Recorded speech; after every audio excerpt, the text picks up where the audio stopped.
Howdy, it's Jeff, Pastor Jeff to some, Professor Phillips to some, Dr. Phillips to some, Hey You to some, and some other things I won't even repeat. But this has nothing to do with weather forecasting or trombone playing, but here's a video for you. And I was hesitant to make it, but I'm doing it anyway. So here goes. A few months ago, I posted a written post on people giving and encouraging people to do more. I got lots of likes and thumbs up. Great. Okay.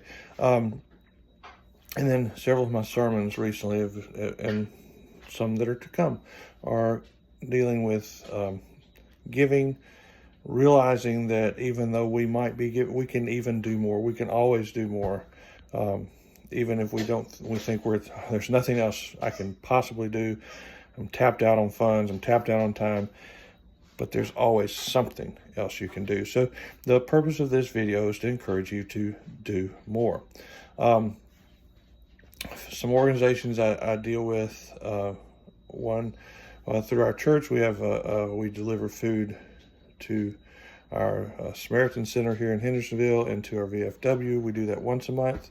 We got a call a couple weeks back for our friends and brothers over at Hermitage First United Methodist, and they have a food pantry where they literally give out twice a month food to folks, usually about 12 to 1,500 people a month over there in Hermitage, one of the areas I grew up in. It's how that community is really changed over the years. So, and then a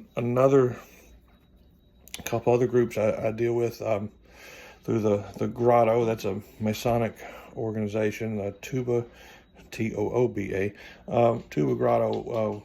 We got hooked up through one of the brothers there with a food bank through his church, St. Vincent de Paul, over off of Jefferson Street, close to Fisk University.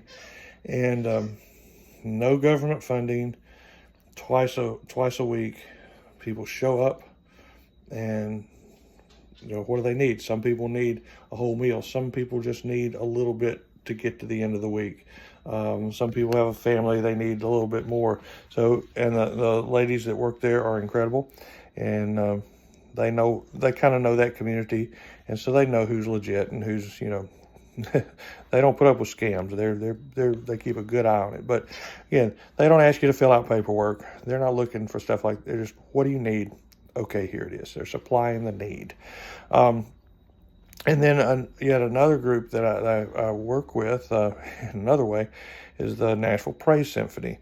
And when we do concerts, we always have a charity that we raise funds for through the donations at that particular concert. First one we always do is with the Nashville Rescue Mission. So when we play out there, have an opportunity, they take us through, and we get to hear the testimonies of some of the people that are going through or have been through that program out there. And it's amazing to see that the lives that are changed through things like that. The one we did a couple weeks ago was down in Madison at the Seventh-day Adventist Church down there. And the ministry they have for the community. And I grew up in Old Hickory, which is close to Madison also, and that community has definitely changed. I go through there sometime 10, 11 p.m. in the evenings, and there are people out walking down the main road that, they've got no place to go. It's becoming acutely aware of more of that type of thing in reality for me. And that's not a political thing. I don't want to hear about it. I don't want to hear, it's because just stop all that crap. Bottom line is, what can you, see if I can get my finger, what can you do? Okay, that's my thing. Well, I can post something on Facebook and then I can like your video. No. What can you actually do?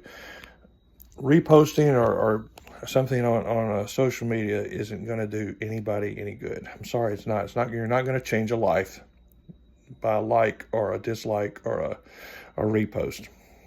The only people that are reading your stuff are people that either agree with you or they want to argue with you anyway, and that's it. Their minds are already made up. No one's ever gone, wow, read that Facebook post. My life has now changed. I'm pretty sure that's never happened. Maybe I'm wrong.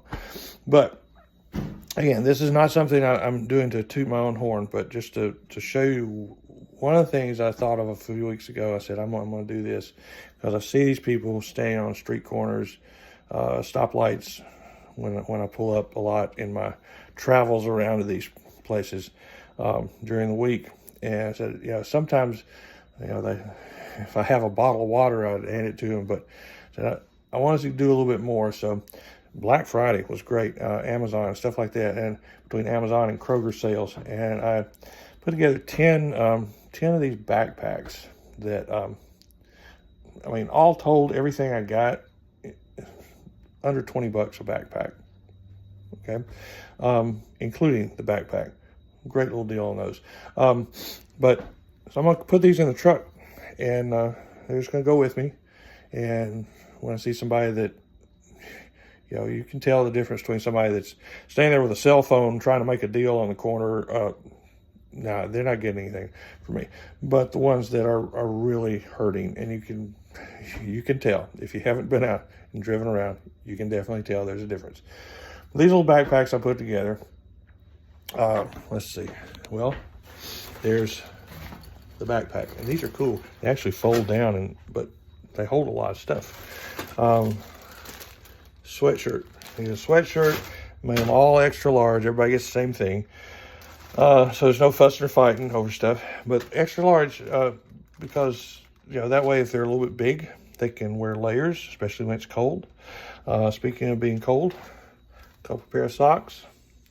Always needing those, I think. A couple of these emergency thermal blankets. These are great, by the way. And you used to use them in the cold band stuff on Friday nights and stuff. One of those little rain poncho things. Sanitary wipes, things to clean themselves up. Speaking of cleaning themselves up, bar of soap, toothpaste, toothbrush. Then on the snacks. Sometimes they're looking for food, they'd like to have food, stuff like that, but probably the last thing on their mind is, God, I really like to have a snack. I love snacks. So I got stuff that I like, and I think anyone would like them. So, mini moon pies. Got a couple of those. A couple packs of Ritz crackers with cheese. Oh, God. Those have gotten me through many a long trip. Pop-Tarts. And 1, 2, 3, 5 of these chewy granola bar things. Fruit grain nut bar.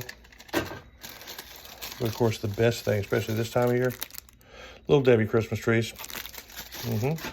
And they're not going to get those. But then, other thing that they need, and they may use it, may not. You can always just hope. Got these. This is the Message translation. Why did you get that? Why did you get King James? I'm figuring that somebody that's really down and out on their luck, the last thing they need to do is try to figure out thee, thou, Old English. And if you've ever taken a passage out of, or looked at the Message translation, it says it like it is. It says like we talk to each other. So I think that'd be easy for them to folks to understand, and maybe something in there will help set them back on their way. And a couple of these little cards here that I put in there. They can use them bookmarks, but just reminders. They all say different things, but this one says, "Praise the Lord, O my soul," and this one says, "For with God nothing shall be impossible." Just something to give a little bit of encouragement while they're not doing the best they can. Now, so again, that's just the thing that I'm doing. But you say, "Well, I can't do that." And okay, but what can you do? I mentioned those groups, National Rescue Mission. I mentioned the Seventh-day Adventist Outreach. There are groups in your community, your churches, that give out food. There are community organizations that give out food. You could either help them do that, or you could, if you can't physically do things, maybe you've got $5, $10 extra that you could give to them. You know, you don't have to like hand them $100. Anything you can give, believe me, it'd be appreciated, and it'll go to someone local. I know sometimes people are like, well, I don't want to give to this charity out there because administrative costs. There's so many local places that you can help out and make an impact if you'll just do it. Maybe you've got time to go in and actually help box the food up, give it out at a certain place. That's helpful. You just heard a dog bark. Rural animal rescue efforts. That's where I got 2 of these pups from. Working with another one now called Proverbs Animal Rescue. More about that later. But maybe that's something that you can help out with. You know, they need towels, they need sheets, they need bags of dog food, all sorts of things you can do to help them out. Squeaky toys, they might need those. There's something to do. Maybe there's there is a school somewhere close to you, probably. And that school, maybe there's maybe you want to help out the band or the chorus or the orchestra, or any team or any group of kids that's at that school. Or, you know, they can't give you like specific names and stuff because of legalities, but you know, if you contact a school guidance department or something like that, you say, do you have like a family or a kid that needs something? They can say, hey, here's a 14-year-old. These are items they really need or want, especially at this time of year. So, you know, there's opportunity there to help out. And if you can't do it by yourself, you know, other people in your family, other neighbors, there's something you can do. Speaking of neighbors, do you know your neighbors? Have you been next door to that person you've lived next door to for the past 10 years? Do you know their name? We can all do more. And it's not just post, repost, gripe. There, I'm changing. No, you're not doing anything. That's your own self-edification for that. What are you doing? Well, I'm challenging you in this Advent season, this Christmas season, in the year 2026. Do something. It's that simple. Do something. And you think, I'm already maxed out. I bet you're not. I'll bet you can do one thing more. So, there's my video for today, tonight, this season, and that's Crockett saying, come play with me. Enough time on that little box thing. Okay. Good night, good day, good life.